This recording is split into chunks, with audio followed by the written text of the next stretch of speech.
పట్టణ పరిధిలోని ప్రజా సమస్యలను నూతన కమిషనర్ రమ్య కీర్తన గారు తక్షణమే పరిష్కరించాలి. అధ్వానంగా నరసరావుపేట పట్టణ పారిశుద్ధ్యం ఆక్రమణదారుల చెర నుండి మున్సిపల్ స్థలాలను కాపాడండి. టిట్కో గృహాలను లబ్ధిదారులకు తక్షణమే అందజేయండి. వైఎస్ఆర్ కాంగ్రెస్ పార్టీ పల్నాడు జిల్లా working president doctor Gopireddy Srinivas Reddy. ప్రధానంగా ఈరోజు నరసరావుపేట మున్సిపాలిటీలో ఉన్న సమస్యలని కొత్తగా పదవీ బాధ్యతలు చేపట్టిన నరసరావుపేట మున్సిపల్ కమిషనర్ గారికి వైఎస్ఆర్ కాంగ్రెస్ పార్టీ తరఫున ఆమెకు ఒక రిప్రజెంటేషన్ ఇచ్చి ఏమేమి సమస్యలు ఉన్నాయి నరసరావుపేటలో వాటిని పరిష్కారం చేయవలసిందిగా ప్రజలు ఇబ్బంది పడుతున్నారు. ముఖ్యంగా మొట్టమొదటిది మంచినీళ్లు గత నెల రోజుల నుంచి రంగు మారి వస్తూ ఉన్నాయి.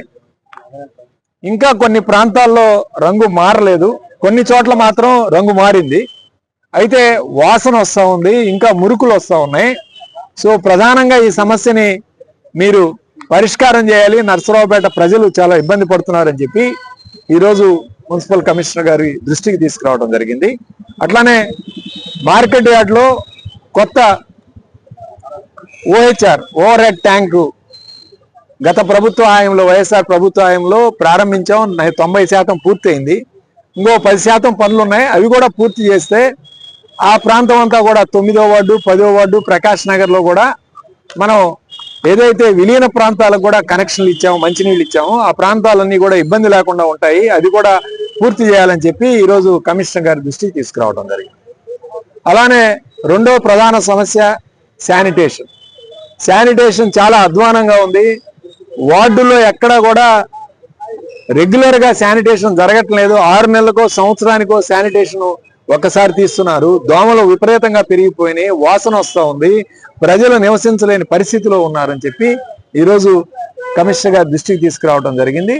అట్లానే ఇంటింటికి చెత్త తీసుకెళ్లే వాళ్ళు ఎవరైతే నగర దీపికలు ఉన్నారో, గతంలో దాదాపు 80 నుంచి 90 మంది నగర దీపికలు పట్టణాల్లో పనిచేశారు. వాళ్ళందరూ కూడా ఇప్పుడు పనిచేయటం లేదు. అందువలన చెత్త, ఇంట్లో ఉన్న చెత్త రోడ్డు మీద విసిరేస్తున్నారు. రోజు ఎవరో తీసుకెళ్ళటం లేదని దీని మీద మీరు చర్యలు తీసుకొని నగర దీపికలను పునః అపాయింట్ చేసి వాళ్ళ చేత పనులు చేయించాలని చెప్పి ఈరోజు విజ్ఞప్తి చేశాం. అట్లానే ఈరోజు అపార్ట్మెంట్ల దగ్గర నుంచి కళ్యాణ మండపాల దగ్గర నుంచి తీసుకువెళ్తున్న చెత్త గతంలో ప్రైవేట్ కాంట్రాక్టర్లు చేసేవాళ్ళు, ఇప్పుడు కొత్తగా మున్సిపాలిటీ చేపట్టడం, అట్లానే అన్ని అపార్ట్మెంట్లు కవర్ చేయాలి, రెగ్యులర్ గా తీసుకువెళ్లాలని కూడా ఆమె దృష్టికి తీసుకురావడం. మూడోది ఆక్రమణలు.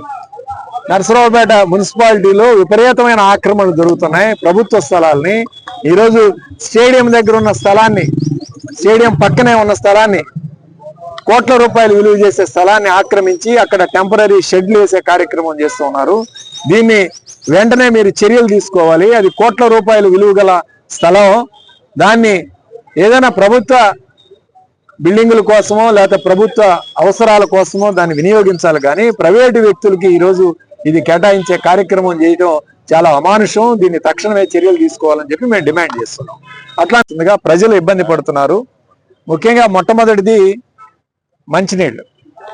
మంచినీళ్లు గత నెల రోజుల నుంచి రంగు మారి వస్తూ ఉన్నాయి.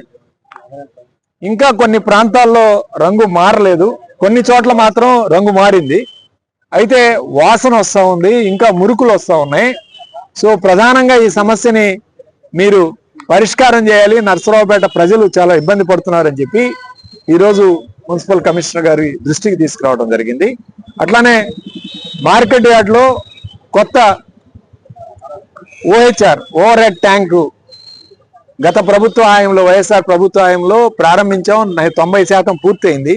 ఇంకో 10% పనులు ఉన్నాయి. అవి కూడా పూర్తి చేస్తే ఆ ప్రాంతం అంతా కూడా 9వ వార్డు 10వ వార్డు ప్రకాష్ నగర్ లో కూడా మనం ఏదైతే విలీన ప్రాంతాలకు కూడా కనెక్షన్లు ఇచ్చాము, మంచినీళ్ళు ఇచ్చాము, ఆ ప్రాంతాలన్నీ కూడా ఇబ్బంది లేకుండా ఉంటాయి. అది కూడా పూర్తి చేయాలని చెప్పి ఈరోజు కమిషనర్ గారి దృష్టికి తీసుకురావడం జరిగింది. అలానే రెండో ప్రధాన సమస్య శానిటేషన్ చాలా అధ్వానంగా ఉంది. వార్డుల్లో ఎక్కడా కూడా రెగ్యులర్ గా శానిటేషన్ జరగట్లేదు. 6 నెలలకో సంవత్సరానికో శానిటేషన్ ఒక్కసారి తీస్తున్నారు. దోమలు విపరీతంగా పెరిగిపోయినాయి, వాసన వస్తూ ఉంది, ప్రజలు నివసించలేని పరిస్థితిలో ఉన్నారని చెప్పి ఈరోజు కమిషనర్ గారి దృష్టికి తీసుకురావడం జరిగింది. అట్లానే ఇంటింటికి చెత్త తీసుకెళ్లే వాళ్ళు ఎవరైతే నగర దీపికలు ఉన్నారో, గతంలో దాదాపు 80 నుంచి 90 మంది నగర దీపికలు పట్టణాల్లో పనిచేశారు. వాళ్ళందరూ కూడా ఇప్పుడు పనిచేయటం లేదు. అందువలన చెత్త, ఇంట్లో ఉన్న చెత్త రోడ్డు మీద విసిరేస్తున్నారు, రోజు ఎవరో తీసుకెళ్ళటం లేదని. దీని మీద మీరు చర్యలు తీసుకొని నగర దీపికలను పునః అపాయింట్ చేసి వాళ్ళ చేత పనులు చేయించాలని చెప్పి ఈరోజు విజ్ఞప్తి చేశాం. అట్లానే ఈరోజు అపార్ట్మెంట్ల దగ్గర నుంచి, కళ్యాణ మండపాల దగ్గర నుంచి తీసుకువెళ్తున్న చెత్త గతంలో ప్రైవేట్ కాంట్రాక్టర్లు చేసేవాళ్ళు, ఇప్పుడు కొత్తగా మున్సిపాలిటీ చేపట్టడం, అట్లానే అన్ని అపార్ట్మెంట్లు కవర్ చేయాలి, రెగ్యులర్ గా తీసుకువెళ్లాలని కూడా ఆమె దృష్టికి తీసుకురావడం. మూడోది ఆక్రమణలు.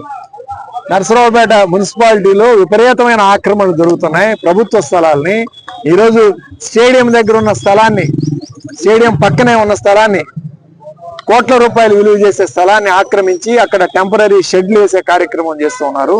దీన్ని వెంటనే మీరు చర్యలు తీసుకోవాలి. అది కోట్ల రూపాయలు విలువ గల స్థలం.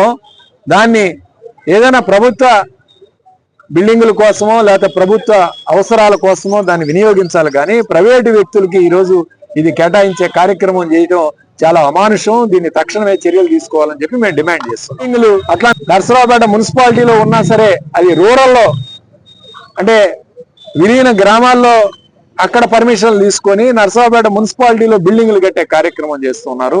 అక్కడేమో రోడ్లేమో మున్సిపాలిటీ రోడ్లు వేస్తున్నారు, డ్రింకింగ్ వాటర్ ఏమో ట్యాపులన్నీ మున్సిపాలిటీ నుంచి సప్లై వస్తుంది, కానీ పర్మిషన్లు మాత్రం రూరల్లో ఎలా తీసుకుంటారని చెప్పి ఈరోజు మేము అడుగుతున్నాం. దాని మీద కూడా ఆమె స్పందించి ఖచ్చితంగా దీని మీద ఒక రిపోర్ట్ ఒక వారంలో ఇస్తా ఉన్నారని చెప్పడం జరిగింది. అలానే ఈరోజు టిట్కో ఇళ్ళు గతంలో 1502 ఇళ్ళు మేము పూర్తి చేశాం. వైఎస్ఆర్ హయాంలో పూర్తిగా అన్ని ఎమ్యూనిటీస్తో, అన్ని ఫెసిలిటీస్తో, ఇంక్లూడింగ్ ఓవర్ హెడ్ ట్యాంక్ కానీ, డ్రైన్స్ కానీ, కరెంట్ కానీ అన్ని పూర్తి చేశాం. ఆ రోజు 600 మందికి మేము తాళాలు ఇచ్చాం. 600 మంది కాకుండా మిగిలిన 900 ఇళ్ళు ఏమయ్యాయి, ఎవరికి అలాట్ చేశారు, అసలు అలాట్ చేశారా లేదా, వీళ్ళు డబ్బులు కట్టిన వాళ్ళు ఉన్నారా లేదా, మరి దీని మీద మీరు డబ్బులు కట్టిన వాళ్ళు కూడా ఎందుకు ఇవ్వట్లేదు వాళ్ళకి? ఫస్ట్ ప్రిఫరెన్స్, ఫస్ట్ 1500 మంది ఎవరైతే మొట్టమొదటి డబ్బులు కట్టారో వాళ్ళకి ఇవ్వాలి. వాళ్ళు తీసుకొని పరిస్థితుల్లో ఉంటే, అంటే అప్పుడు 50 సంవత్సరాల నుండి ఇప్పుడు 60 సంవత్సరాలకు వచ్చారు, దాదాపు 7-8 సంవత్సరాలు అయింది. ఇప్పుడు బ్యాంకు లోన్లు ఇవ్వట్లేదు 60 సంవత్సరాలు దాటిన వాళ్ళకి. సో బ్యాంకు లోన్లు ఇవ్వని వాళ్ళకి కొత్త వాళ్ళకి అవకాశం ఇవ్వాలి. అట్లానే పాడుపడిన గృహాలు ఆ విధంగా ఉంటే పాడైపోతాయి పూర్తిగా. కాబట్టి కొత్త వాళ్ళకి అలాట్ చేయాలి. అది కోర్టులో మీరు ఏదన్నా కౌంటర్ దాఖలు చేసి కొత్త వాళ్ళకి ఇచ్చే విధంగా ఏర్పాటు చేయించాలని చెప్పి కూడా మేము చెప్పడం జరిగింది. అట్లానే స్టేడియం పక్కన విపరీతమైన ఆక్రమణలు గురవుతూ ఉన్నాయి. హార్డ్ హై స్కూల్ దగ్గర ఆక్రమణలు గురి చేసి బంకులు పెట్టడం ఇలాంటివి చేస్తా ఉన్నారు. సో ఇవన్నీ కూడా తొలగించాలి, ఎందుకంటే యాక్సిడెంట్లు జరుగుతూ ఉన్నాయి.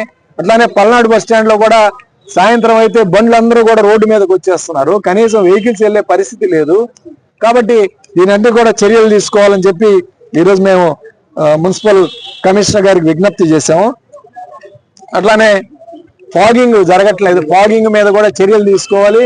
ప్రతి వార్డులో కూడా శానిటేషన్, ఫాగింగ్ మీద ప్రత్యేకమైన దృష్టి పెట్టాలి. స్పెషల్ శానిటేషన్ డ్రైవ్ పెట్టి ఇవన్నీ కూడా క్లియర్ చేయాలి. వర్కర్స్ సరిపోతే బయట నుంచి అయినా అవుట్ సోర్సింగ్ లోనైనా రిక్రూట్ చేసుకొని మీరు వేగవంతంగా ఈ శానిటేషన్ ఇంప్రూవ్ చేయాలి. ఎందుకంటే వర్షాలు వస్తూ ఉన్నాయి, పెద్ద పెద్ద డ్రైన్లు ఇప్పుడే ఖాళీ మనం క్లియర్ చేసుకోవాలి. స్టిల్ట్ అంతా కూడా ఆ డ్రైన్లు క్లియర్ చేయకపోతే రేపు వర్షాలు పడినాయి అంటే ఆ నీళ్ళంతా కూడా రోడ్ల మీదకి వచ్చే పరిస్థితి. సో ఖచ్చితంగా వీటన్నిటి మీద కూడా మీరు చర్యలు తీసుకొని, మీరు కొత్తగా నియమితులయ్యారు, గ్రూప్ 1 ఆఫీసరు, ప్రజలకి మీ మీద ఒక నమ్మకం ఉంది, ఒక భరోసా ఉంది.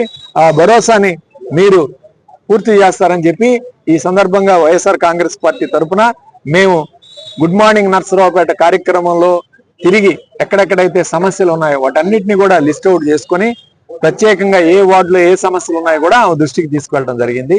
ఖచ్చితంగా గుడ్ మార్నింగ్ నర్సరావుపేట కార్యక్రమాన్ని కొనసాగిస్తాం.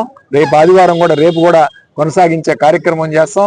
ఖచ్చితంగా ప్రజల్లోకి వెళ్ళి ప్రజా సమస్యల మీద వైఎస్ఆర్ కాంగ్రెస్ పార్టీ నిత్యం పోరాటం చేస్తుందని చెప్పి ఈరోజు గుర్తు చేస్తూ సెలవు తీసుకుంటాం.